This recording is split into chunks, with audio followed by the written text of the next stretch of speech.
Hi, Jody Hardesty with Empowered Heart Connections. Meditation, as I've mentioned in my three-part series, can be really beneficial for anyone to reduce stress and tension, help us be more calm and peaceful. And what I've found with many of the people I've worked with, including myself, is that it also really helps reduce anxiety. It can improve depression symptoms. And can really help people who tend to get stuck having that fight or flight reaction whenever we're stressed out. So for example, if whenever a minor stressor happens, we may feel panicked, we may feel like we need to yell, or we may feel like we're really anxious, or we're getting flooded emotionally, we don't really know what to do with that. So there are many tools, many types of meditation that you can use to help your mind really learn to regulate those emotions more naturally. And the nice thing is the more you practice meditation, the more natural it becomes to process those stressful emotions in a more neutral state instead of in that kind of hyper arousal state where you're just super stimulated, whether with anxiety or depression or anger, or however that affects you. So some types of meditation are mindfulness meditation. So this can be processed in many different ways, but sometimes just being mindful in each moment, or especially if you're feeling particularly stressed out, just noticing what's happening with your body, noticing what's happening in the world around you, looking around, observing things in the place that you're in, just recognizing what the curtains look like on the windows, what kind of texture they have. Notice what smells that you're noticing in the air. Notice what sounds you're hearing, and really just learning to, like I said in my short video, just let those thoughts float on by and come back to being fully present in the moment. So mindfulness is just kind of a type of meditation or a state of being. And savoring the moment can be a way that mindfulness can be practiced, is just whenever you're taking a drink of water to really notice what it feels like to have the water in your mouth and to have the cup touch your lips, and what it feels like to swallow the water, and what it feels like whenever you want to have another drink. What's that sensation that you have when you experience grabbing the cup, or when you're eating, or when you're going for a walk, or when you receive a phone call that you're excited about. What does that feel like in that moment to have that excitement or that happiness whenever that phone is ringing? Just to really notice what it feels like in the moment, no matter what the moment is. Even when you're experiencing unpleasant emotions, mindfulness can help you pass through them more quickly.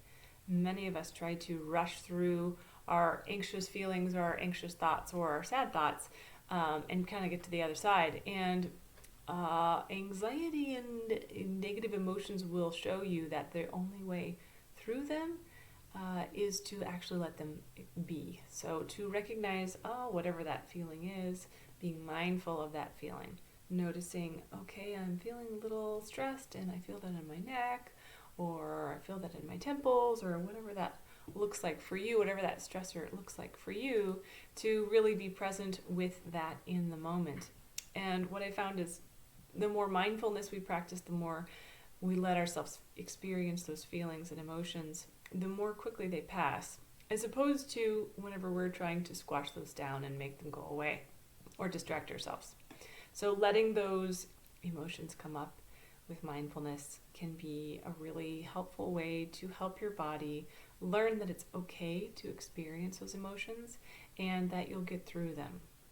So another tool to try this with, a type of meditation, is called titration. So you're going back and forth. So just kind of touch on an uncomfortable thought or experience and just think about what that experience was like, and notice what happens in your body when you think about that experience.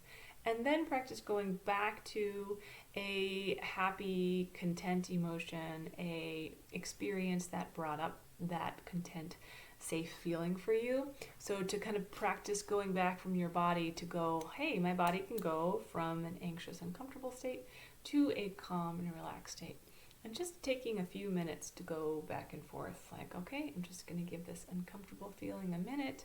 I'm going to notice what that feels like in my body, and then I'm going to go back to that comfortable, peaceful place.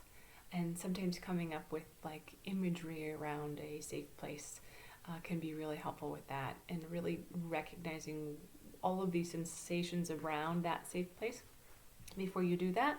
So for example, your safe place might be like the ocean. So imagining what it would be like to be sitting on the beach, to be watching the waves splash on the shore, and just really breathe into that feeling and notice what it feels like in your body to be in that calm, relaxed state, watching the waves and noticing the color of the sky, noticing if there's any clouds, and just really breathing into that moment of feeling calm and relaxed and noticing how peaceful that feels. So once you've done that, once you've established that calm and safe place, then you can use that to practice your titration, going back and forth.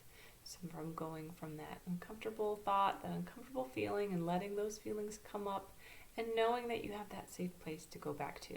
So remembering, okay, I have that bad memory where I maybe got in a car accident and that was very stressful or uncomfortable, or I was very scared, and I'm noticing what that feels like in my body.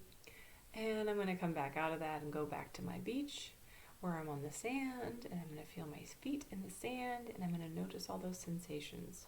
So again, just really retraining your body to practice the experience of being able to go to an uncomfortable place and go out of it. So this is sort of a type of meditation that can help you really regulate your body's ability to go to uncomfortable places and come back out. So that's just a couple of meditation ideas. There's also some pretty simple, straightforward ideas if that sounds too complicated, like mantra meditations, which is really straightforward. You can even start with just saying one word over and over again, like peaceful or content or happy, or whatever the word is for you that feels good, that feels relaxing and safe. And just repeating that you can repeat it as long as you want to, but often I find that when people are first starting with meditation, they can only tolerate so much because it's a little uncomfortable at first, getting used to that feeling of just having a totally different experience. So even if you can just start with a minute-long meditation of mantra meditation, where you're doing peaceful, peaceful, peaceful, peaceful, peaceful, and you may notice that a different rate for you. You have to say the word maybe a little slower or a little faster in order to make it feel more comfortable. But just as long as you can to start, just doing those even one-word mantras can really help get your body back into that kind of calm, peaceful state and out of that fight or flight state. Another type of meditation is a guided meditation. This is what I really liked whenever I was first starting meditation, because I also was like, this is weird, meditation's hard, I don't like it. My thoughts keep coming up and they're distracting me, and it's hard to concentrate.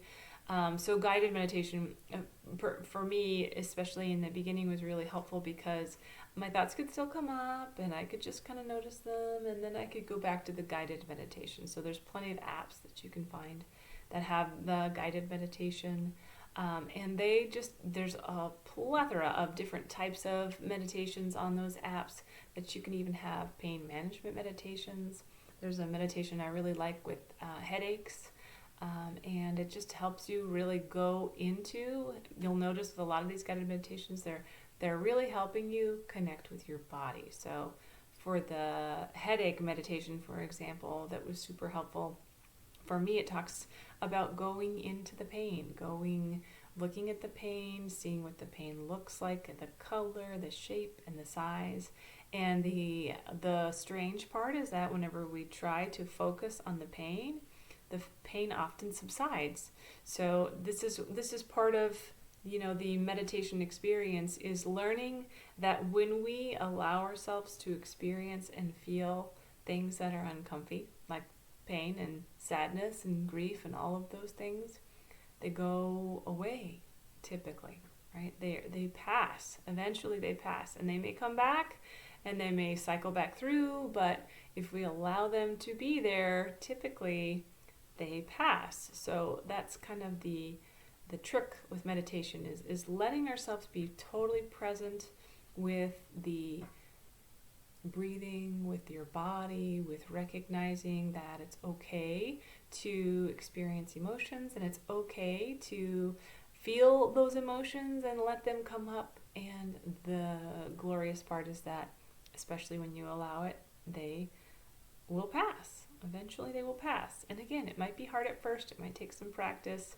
but don't give up. It certainly it takes a little time to get the hang of it. You know, like I said, when I first started, I was doing 1 minute meditations and like, this is hard, I don't like this at first, and now I love it. It's very relaxing and I look forward to it. And I've used all kinds of meditations. I've used the headache meditations, the mantra meditations, and particularly the sleep meditations are super helpful for helping your mind to kind of settle before you go to bed at night and learn to focus on something different. The other thing to keep in mind is that there's totally different meditations that work for different people. And there have been some meditations I put on and I'm like, oh, I really don't like that person's voice, or that one sounds grating, or they say relaxation funny.